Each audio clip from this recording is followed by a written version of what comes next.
buenas tardes. Estamos en la casa de nuestro gran amigo Luis Ángel Lires, acá en la hermosa localidad de Villa Langostura. La razón de esta filmación es que le he pedido a Luis gentilmente que nos colabore, es porque queremos saber, los más nuevos que estamos en la vela, dejar un testimonio de la historia de la vela radio controlada, especialmente en el lado de Argentina. Y sabemos que Luis ha sido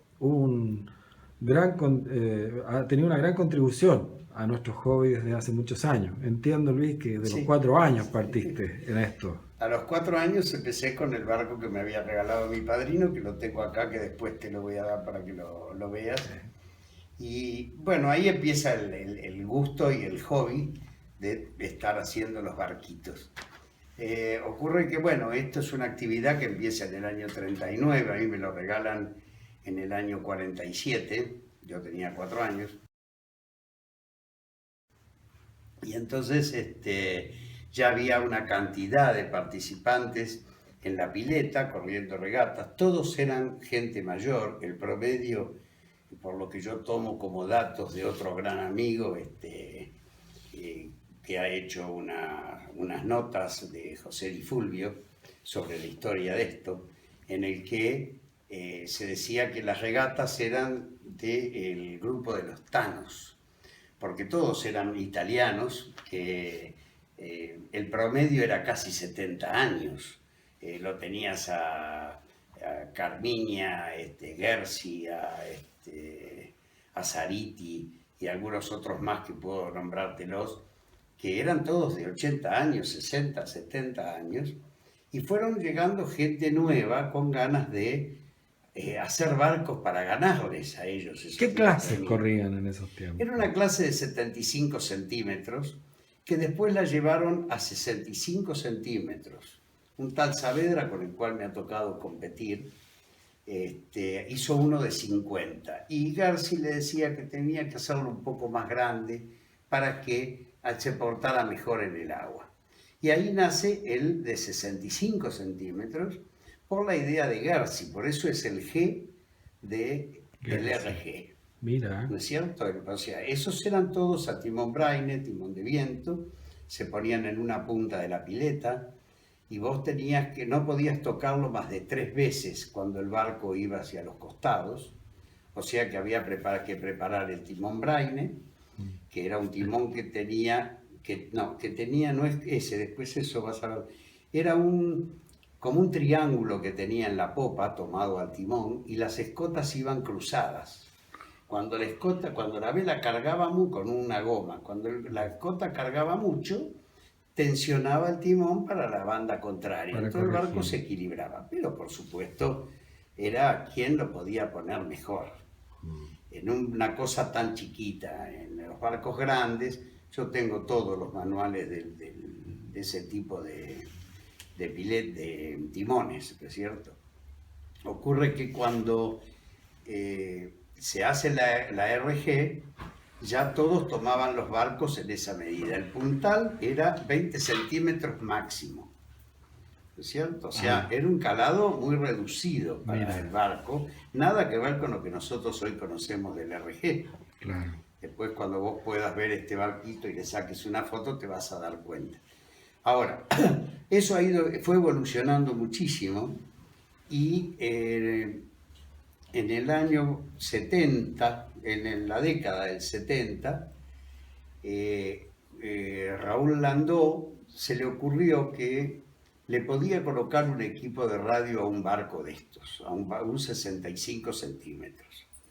Pero claro, estos barcos estaban hechos por el sistema de pan y manteca, ¿no es cierto? ¿Y qué es eso? Eso es que se ponía una tabla de cedro, se encolaba y se pegaba otra tabla que ya iba precalada, ¿no es cierto?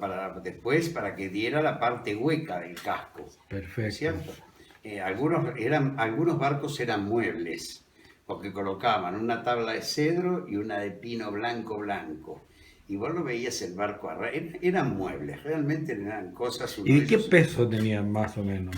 El peso era 1,700 kg, 1,400 kg, dependía. Con quillotes de... El quillote pesaba unos 750 gramos más o menos, Ya. 800 por Con ahí. una porque manga ancha. era una manguita ancha, claro, era ver quién lo hacía más finito. Ya. Me acuerdo el barco de Saavedra, Sí. que era un tipo muy especial, parecía una banana, porque había logrado que tuviera mucho arrufo para que el puntal, como se medía, Claro. el barco tuviera un poquito más de Y profundidad. en velamen, en el Los aparejo. 1.200 centímetros cúbicos que tiene hoy el RG, Ah, igual. 1.250 creo que 1250. sí. 2250. 2.250, exacto. que Ah, tiene siempre el- empezó con esa... Así empezó con eso. Entonces, ¿Varios aparejos o uno no, solo? no, era todo, no, aparte, el regular el timón para cada uno de esos aparejos era todo un drama. Pero eran varios aparejos. No, no, solo Uno, aparejo, solo solo uno. aparejo. Ah, ok. Entonces, que cada uno lo armaba un poco al diseño de su barco. ¿Y cómo hacían el quilla y timón? ¿En qué materiales? Todo en madera. Todo madera. Es decir, todo madera, todo atornillada al casco. Tenían una quilla un poquito ancha, ¿no? Ajá. Con el plomo acompañado en diagonal, como muchos de los barcos de quilla corrida, ¿sí? Sí, sí, Y entiendo. por lo general todos tenían el timón con esquec atrás, para mantener un poco el rumbo, porque estos barcos lo que tenían era que eran muy difíciles de llevar. Un RG de los nuestros hoy se podría hacer navegar con timón de viento, pero ¿qué pasa? Sería extremadamente sensible porque no tiene una quilla prolongada. Claro. Entonces sería prácticamente imposible de llevarlo con un timón braille que no trabaja nada más que con el viento. Perfecto. Entonces consiguieron, eran muy angostitos esos barcos, ya después vas a ver el que yo tengo, que fue uno de los primeros en plástico, ¿no? Porque me resultaba mucho más fácil que estar lijando y no era tanto el... Entonces, esos barcos eran muy finitos para ponerle un equipo de radio en aquel entonces. Hoy el RG es la evolución, porque los servos eran muy, muy grandes y lo que se podía conseguir para colocar. Consiguieron el plano de un medio M que tiene 63 centímetros y medio, una cosa así, que era de Inglaterra. Entonces hicieron ese barco que todavía lo tiene el amigo José Bizalvo, lo tiene ese barco. Mira. Que era lo Histórico ese barco. histórico, sí, que lo había hecho con Raúl Landó, porque él estaba mucho en esa línea de los ¿Y ese viene a barcos ser el antiguos. abuelo de los RG? Es el abuelo de los RG, claro, el Lady Susan. Primero sin timón de viento, ¿o no? No, no, ese fue el primero ya directamente para radio. Para radio. Yo tengo el plano acá del barco, Mira. que te lo puedo facilitar. Entonces ese barco era un barco mangudo, pero que tenía el porte como para poder trabajar en RG. Bueno, se llamó Lady Susan porque era el nombre de la mujer de Raúl Landó, Mira. que es el que tuvo la idea. ¿Y cuántos barcos había en esa época? ¿Que estamos hablando qué año ya? Bueno, no, ¿Estamos en el 40? no, ya te estoy... No, el Estamos RG estamos hablando de la década del 70. Ah, nos vinimos al 70. Sí, sí, nos vinimos al 70. O sea, desde todos estos años se siguió con timón a viento. Se siguió con ¿Y cuántos cultores había? Bueno, ¿Cómo competían? Mirá, se competía en la regata, hemos llegado a correr con los de timón de viento y serían 15 barcos, 16 barcos, se corrían de A3 a 4 en base en la pileta, se sorteaba el lugar para poder largar y se hacían varias series, terminaba una serie de 3 o 4 barcos y se volvía a correr, porque tenían que correr a la ida y a la vuelta, Claro. o sea, ir ciñendo y volver en popa. Claro. Y ahí corrían otros, así iban quedando los ganadores y en función de los ganadores se corrían las regatas eliminatorias, por decir así, ¿no es cierto? Entonces, eso fue, digamos, lo que es la época del G. Mientras tanto, empezó algo con el tema de los radiocontroles, con Pancho Urbistondo, Daniel Seoane.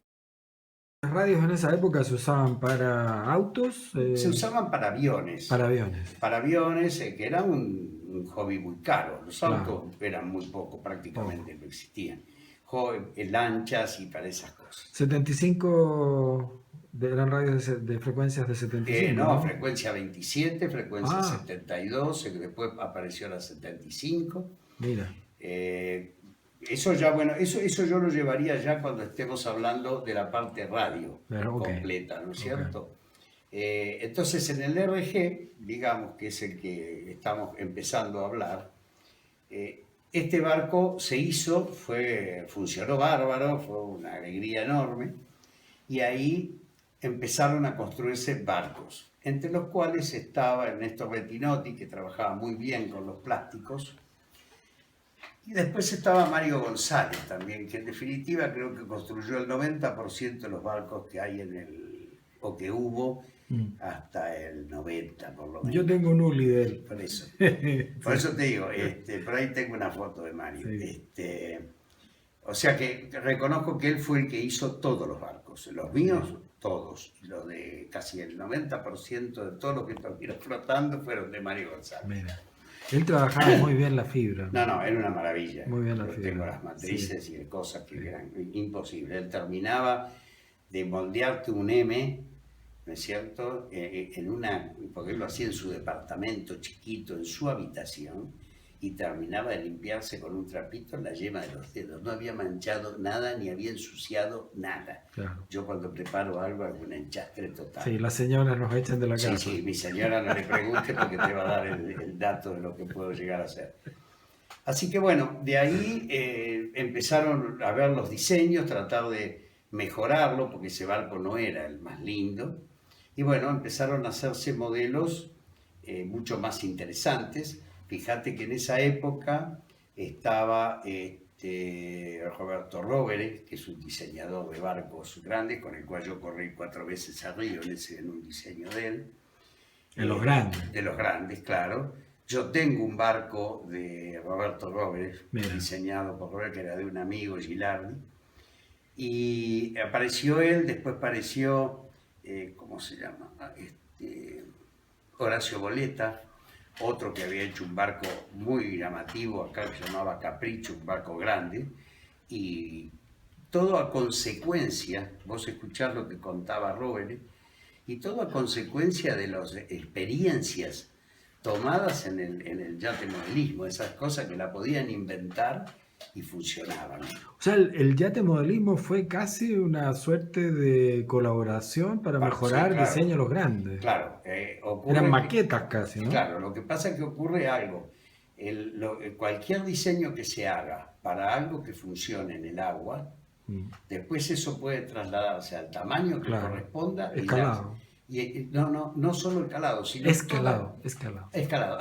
En escala. Sí. Toda la proporción y el funcionamiento es exactamente el mismo comportamiento. ¿Qué ocurre con el avión? Salvo la quilla, que es un poquito más exagerada, ¿no? No, pero a donde yo hablo es al casco. Al diseño completo de casco y quilla. Sí, perfecto. Si vos haces un barco de 1 metro, si nosotros pudiéramos construir un barco para tripular, ¿no es cierto?, de 10 metros en base con el plano al Uli, se comportaría exactamente igual que el Uli. Claro. Con la ventaja que uno está a bordo para corregirlo. Claro. ¿No es cierto? Sí. Entonces, ellos han tomado experiencias de eso. Y les ha servido en su carrera, en su... ¿Y cuándo aparece reglamentaciones? ¿Cuándo se empieza a escribir algo para regular? Bueno, la reglamentación surge en el mismo momento en que sale el RG. Es decir, el RG era libre. Sí. Acá también quedó libre. Lo único que se exigía era lo que hoy se exige. La eslora completa era 65 centímetros, ¿no es cierto? Y los 2.250 centímetros cuadrados de superficie ibérica. Después, por supuesto, esos son los límites que vos tenés. Ahora se construyen en carbono, yo los he hecho en plástico y competía con uno de madera. Es decir, ¿por qué? Porque es la parte libre que tiene la clase RG. Perfecto. Raúl Landó tiene el 1, es el número que no se puede utilizar. Él viene a ser el padre de... Y claro, él fue el que tuvo la idea de ponerle el equipo de radio. Después Teo Zuligó tenía el 2. ¿Y qué número tú tienes? Salvo el 3. Medina el 4, yo el 5, Ah. el 7 lo tiene Azar, el 9 lo tiene Tedban, y bueno, hasta ahí me acuerdo. Estamos hablando de Me los acuerdo. fundadores de nuestra clase, nuestra Sí. querida clase RG, una de las más populares de Chile y en Argentina. Digamos que Bueno, Luis, sí, hemos hablado un poco cómo pasamos a esta generación, de esta clase del RG, estamos hablando del Sí. nacimiento de nuestra clase, sí. pero ahora me gustaría que nos contaras de ti, como desde, yo sé que tú a los 4 años Claro. te regalan tu primer Me barquito. regala mi primer barco, que si me das un minuto te lo traigo para que lo veas. Bueno, ¿Se ve ahí? este es tu primer barco. Este es mi primer barco. No lo puedo creer. Esto es 75 Es 75 centímetros. centímetros. Y tú tenías 4 años. 4 años, sí. Y te regala tu familia. Mi padrino. me O sea, regaló. así empieza la locura por este Así joven. empieza, sí. Pero esto es algo histórico, este barco. Sí. Déjame. Que la proa parece una lancha, era para que no se fuera por ojo. ¿Y cómo lo controlabas? No, esto era ponerlo en el borde de la pileta ¿Y qué hacía? anduviera, Lo que hiciera sí, lo sí. que quisiera. Quisiera ¿Y lo qué que pasa quisiera. contigo después de esto, de los 4 Bueno, años? después de esto era llevar el barco permanentemente a la Plaza Francia, jorobarlo a papá para que me llevara en colectivo o como fuera, y que era eso, en colectivo, no había otra. Bueno, y después tú entras a la serie de los radiocontrolados. No, No, yo ¿qué pasa? yo sigo después Con los de viento. Con los de viento. Acá tenemos Claro, una que maravilla de hasta esas. mi hijo corría con los de viento. Aquí hay uno de esas maravillas. Estos son los restos ya del barco. Sí, pero ¿Eh? esto es algo que nosotros, yo por lo menos en Chile, no había visto. ¿Y cómo? Ahí está el mecanismo. Acá está el mecanismo, esto viene con Que regula. una parte, estos son los pedazos que me han quedado, porque ya esto, Sí, sí. esto venía acá, Y el viento y el viento trabaja así en función de que acá tiene una trabita. Entonces esto, el resorte, hacía que uno regulaba el ángulo del viento aparente que iba a recibir el barco. Perfecto. ¿Correcto? Perfecto. Entonces, el timón, cuando el barco derivaba o orzaba, el timón actuaba en sentido contrario. Perfecto. Cuando tenías que correr en popa, se filaban las escotas. Acá tenía estas tapitas que eran lo que filaba y acomodaba, porque había que tocarlo muy poco el barco. Entonces, este timón se invertía. Se sacaba de acá esta parte y se invertía la aleta. Entonces, la aleta quedaba mirando para popa. Por supuesto, se ha destruido esto con los años de estar ahí. Y ahí hacías la vuelta. Claro, entonces hacías la vuelta en popa. Al estar el timón perfectamente con la línea del viento, cualquier desvío que tenía el barco seguía perfectamente derecho. En popa era imbatible porque yo lo ponía en el medio de la pileta, no es eso, mami. No, ya sé. Lo ponía en el medio de la pileta y llegaba a la mitad de la pileta. Perfecto. Porque cualquier desvío, esto iba exactamente con el viento. Yo quiero mostrar aquí, tengo un ayudante aquí al lado, una fotografía. No, pero esa ¿Quién no- es este señor, Luis? Ese soy yo también, tengo 4 o 5 años en el barco de papá. Sí, es la que te Esta estamos- pasión es de bien jovencito, ¿eh? Y sí, el papá ya tenía el barco, así que yo ya Ahora, iba en la panza. acá yo al lado tuyo veo otra cosa histórica. ¿Tú no me puedes mostrar la radio de tus primeros barcos? Sí, esta es la radio de mi primer barco, funciona, le falta la antena. Futaba. Futaba 3 canales, ¿Qué año estamos hablando que empiezas a usar esto? y esto yo lo empiezo a usar en el 84, por ahí, ¿Con RG? 85, claro, Con RG. probando con otras cosas y después con RG. Con RG. Futaba. ¿2 canales? 3 canales. 3 canales. El timón está acá, y que sería para un alerón, Ah. yo lo desarmé y lo coloqué acá abajo como un Ah. tercer servo, porque Lo lo he hiciste. usado hasta en el M Perfecto. Después. Perfecto. ¿Y cómo se llama? ¿Y Dentro, en qué clase? ¿En RG siempre o lo usaste primero en RG y después lo usé en RM al principio. en RM? Sí, claro. ¿Que ese RM sería Marvel? El No, Marblehead, claro. Marblehead. En esto, por ejemplo, este es un G que era el que yo preparé para el timón de viento, pero en aquella época estaba, ¿te acordás? La regata de la Australia. Ya. Entonces yo había hecho para otro RG, que ese sí ya no existe, la quilla de la Australia 2. ¿Ves? Ah, con timón de té. O Con sea, con quilla de té. la quilla de la Australia. De la Australia. ¿Para qué? Para que pesara más y no, como no podíamos darle profundidad, que esta aleta tratara de no derivar. Y funcionó bien. Sí, funcionó dentro de ¿Qué lo que- material está haciendo? plomo. Es plomo. Sí, sí, es todo plomo. Y ahí este barco es... Fibra de vidrio, Fibra de vidrio. claro, y la quilla en plomo nada Mira las más. terminaciones. Qué impecable.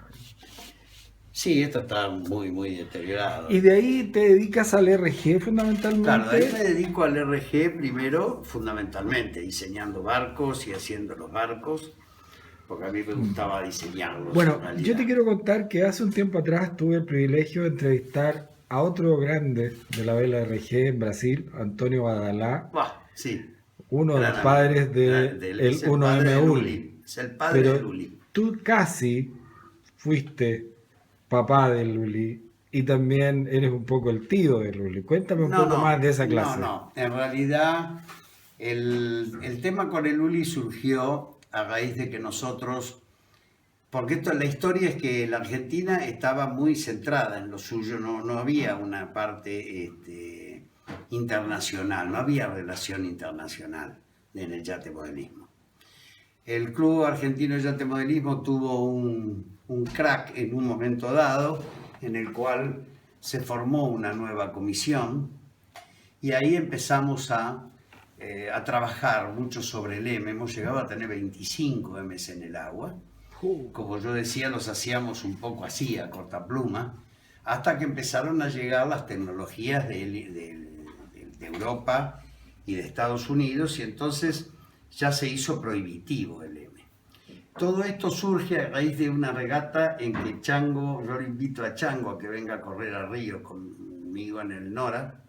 Ricardo Polono. Ricardo Polono, sí, yo digo Chango. Sí, Ricardo Polono, que acaba de ganar Acaba la de fecha ganar la fecha de la de- Copa Andes Patagónico, que estamos acá en tu casa por sí, eso. es un tipo muy especial. Bueno, entonces llegamos a Río y como queríamos ver, que sabíamos que allá había yate modelismo, Ajá.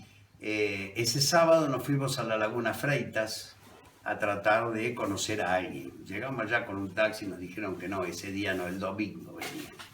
Y justo Chango se tenía que volver, y se tuvo que volver, se vino.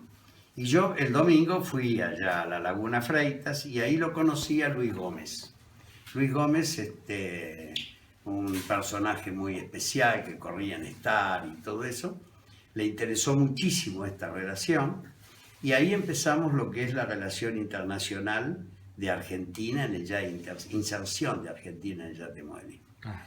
Entonces decidimos organizar una regata que hicimos en Parque Norte, que dijimos, bueno, vamos a hacer una regata que no le podíamos llamar sudamericano, nada. Entonces hicimos una que era una regata Río Platense, la llamamos. Ahí logramos que vinieran de Uruguay dos muchachos que tenían dos Tenreiter. Pancho Urbistondo tenía otro Tenreiter y Bettinotti tenía otro Tenreiter. ¿Y esos son M? ¿Qué No, son? eso es otra clase, es la ¿Otra clase clase? Tenreiter. No la conozco. El eslora por superficie bélica da un coeficiente Ah, 10. el 10R. El 10R. Ah, Es el- perfecto, es el no lo 10R. reconocí ya. En Exacto. Estados Unidos todavía se corre. En muchos lados se corre. Sí, se corre en es un muchos barco lados. que a mí no me gusta, porque Sí. es un barco muy desproporcionado, Sí, mucho es que- casco y poca vela. es raro. Un M podría correr pero es un lío. Sí. Entonces, pero de Brasil no vino nadie. Entonces al año siguiente, creo que fue 80 y pico, no me acuerdo ya la cifra, Sí. no me acuerdo, hablé con Gómez y Gómez dijo, bueno, yo voy, así que hacer el sudamericano. Lo hicimos en la Saladita, una laguna que está, apenas se cruza el Riachuelo, en provincia de Buenos Aires. Y vino Luis Gómez, hicimos el primer sudamericano. Y él nos regaló el barco que él traía, que era un 247, porque ella se había comprado un barco de otra evolución, y lo regaló al club, ¿no es cierto? Por supuesto, con el 247 ganó, porque lo nuestro era nada que ver con lo que teníamos, evidentemente. Ahí empieza el tema de la parte M. Ten en cuenta que cuando se hacían los M, no había winch. Los winch los hacían, yo no llegué a ese punto, porque era cuando los hacían con el motor del espiedo de las cocinas.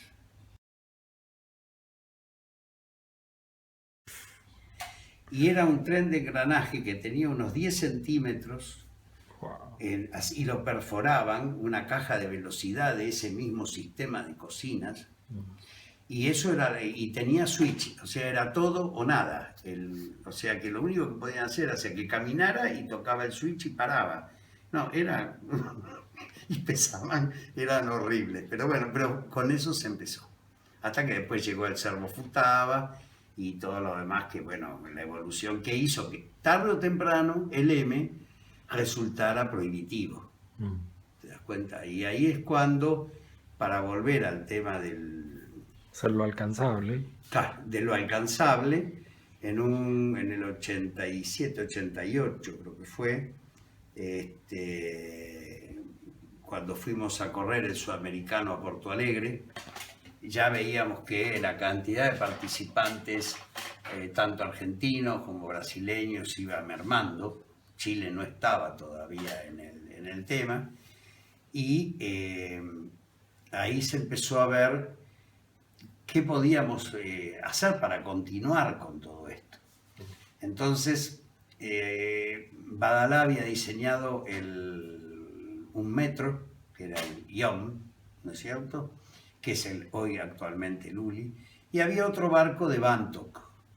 Entonces los estuvieron probando en el club, y claro, vos los mirabas y eran exactamente lo mismo los dos barcos navegando, porque entonces un poco de común acuerdo, el grupo nuestro dijo, ¿para qué vamos a elegir el de Bantock? Somos dos argentinos y elijamos el brasileño.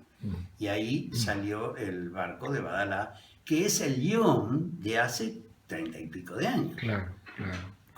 Claro, pero al fin y al cabo esa decisión te hace un poco padre del barco, porque si hubieran tomado la otra opción, quizás, pues, ¿no? Y bueno, si hubiéramos tomado la opción de Bantock, sería la de Bantock. Si no habría uno, pero creo que la decisión fue no mía, fue de todo el grupo. Sí. Pancho Urbistondo, yo, Azar. Claro, bueno, y Antonio Badalá deja libre este plano, el derecho de usarlo. Cuando se define ese barco pasa a ser el barco Uri, el monotipo Uri, donde se le ponen todas las acotaciones necesarias para que nadie pueda cambiarlo. Para que sea siempre... Claro, la vela es un solo plano, todo para que no se pueda tomar ventaja por el diseño. Para que no haya ventaja. Ese es el motivo por el cual tampoco lo puede construir cualquiera. Claro. Porque el hecho de que lo pueda construir cualquiera, de acuerdo a que vos analices el diseño, a lo mejor te conviene que el barco vaya un poco aprobado, o que vaya un poco apopado, depende cómo cada uno lo interprete. Al punto de que los primeros barcos se pesaban, con la quilla y todo, mejor dicho, el casco sin la quilla, porque la quilla ya estaba perfectamente definida, se colocaba como si fuera un gramil, ¿no es cierto?, donde apoyaba, y la proa tocaba el borde y tenía que caer para popa. Si caía para popa o no volcaba, ese barco estaba mal pesado. Claro, entonces, ¿qué era la idea? Que nadie mejorara el barco colocándole más resina en una punta para que cambie el centro de gravedad. Ahora, Luis, tú has tenido una trayectoria también como director dentro de la vela radiocontrolada en Argentina. ¿Me puedes contar algo más de eso? Bueno, dentro de las ternas y de los cambios que ha tenido el Club Argentino de Yate Modelismo, me tocó la suerte de ser presidente 2 años. Al que en alguna medida hay que rendirle el mayor homenaje por su continuidad de todo es a Roberto Azar. porque yo creo que el que ha tenido el empuje, cuando había que ir a pelear para que construyeran de nuevo la pileta, estaba Roberto. Cuando había que ir a pelear, a buscar que el club nos permitiera ir a correr, estaba Roberto.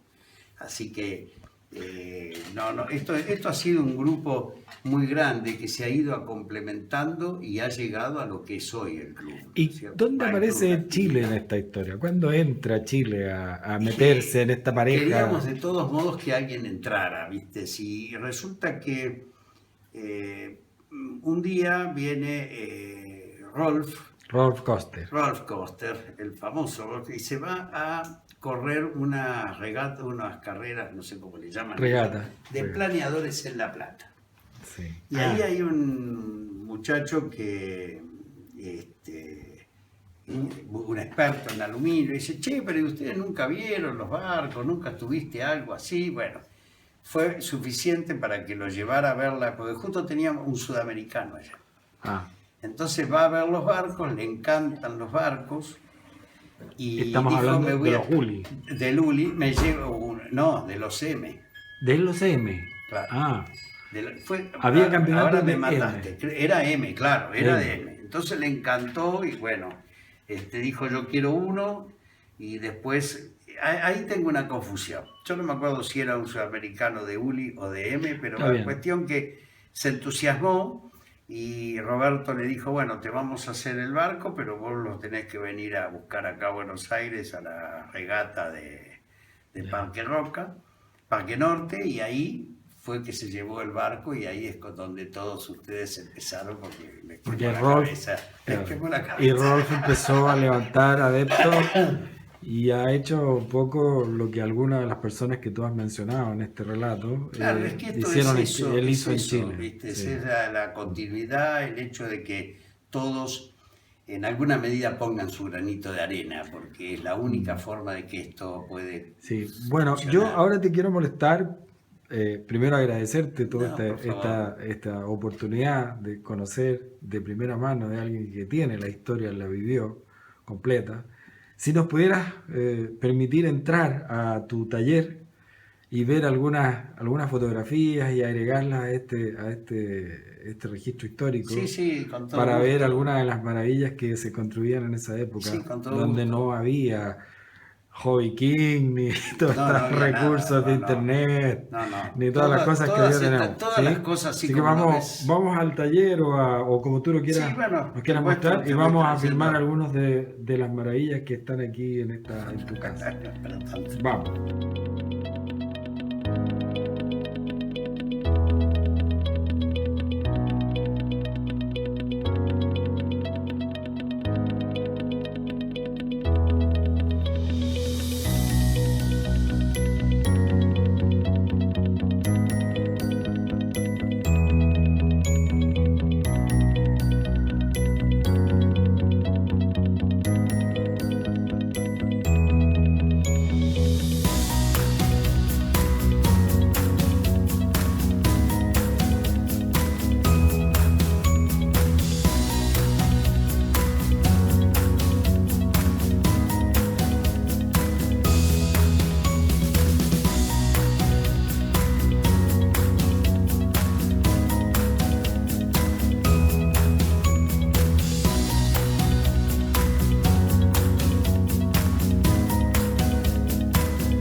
¿Qué tienes acá que me querías explicar? Cuando estuvimos hablando de cómo se había formado el primer RG, Sí, ¿no es cierto? Que lo hizo Landó y le colocó el equipo de radio a un G, que es el que yo Sí. te mostré primero. Era un barco muy chico el G para poder meter todo el equipo de radio. Entonces consiguieron los planos de un medio M, medio Marblehead, que es 63 centímetros y medio. que lo tenemos acá, ese Que plano. este es el plano. ¿Cómo se llamaba ese? ¿Lucy Bell? No, el Lady Susan. Lady Susan. El Lady, porque Susan se llamaba la mujer de Raúl. Y acá... Entonces, aquí está cómo se construía este barco, que vos lo ves acá por la manga que tiene, permitía colocar un equipo de radio de aquel entonces. Hoy se puede utilizar miniservos, cosas que no existían. Y de este sale el famoso Lady Susan, o de un plano muy similar a este, porque hay varios dibujantes de medio M, no estoy seguro que sea este, pero bueno, es igual prácticamente. Cuando pueda conseguirte la foto del Lady Susan, acá tenés lo que estábamos viendo en el RG del sistema de timón con el viento. Acá también está. ¿De qué año será esto? ¿Tendrá un año por ahí? Pero es bien antiguo no. Bien, Luis, bueno, hemos recorrido un pedazo de la historia de nuestro hobby. Sí. Queremos agradecerte a nombre del Club BB, la radio controlada de Chile. No, al contrario, y todos los amigos que venimos regularmente a estas regatas que más que competencia son de camaradería, que hayas tenido la gentileza de recibirnos en tu casa y de contarnos este pedazo de la historia que nos proponemos guardar como un tesoro para las futuras generaciones que seguirán contribuyendo con tantas contribuciones como las que sabemos que tú le has hecho a este hobby. Así que muchas gracias. Sí, yo te agradezco que me permitas contar todo esto. Lamentablemente no me acuerdo de todos los nombres de todos, pero no he sido yo solo. Acá hay mucha gente, desde Chango Colono, Néstor Bettinotti, Pablo Bravo, es decir, hay mucha gente que ha estado desde el principio con todo esto que realmente merece que se lo recuerde. Bueno, y aprovecho también de agradecer a tu señora, que la tenemos por aquí, porque sin nuestras señoras nosotros no podríamos hacer nada. Exactamente, sí. Así que cuando le desarmamos la casa y moldeamos en el living, y rompemos todo, nos aguantan y todavía nos aguantan. O sea, es un trabajo en equipo esta actividad, esa es la realidad. Sí. Bueno, muchas gracias, un verdadero privilegio. Que les sirva. Un verdadero privilegio haber estado acá. Bueno, gracias. Hasta la próxima.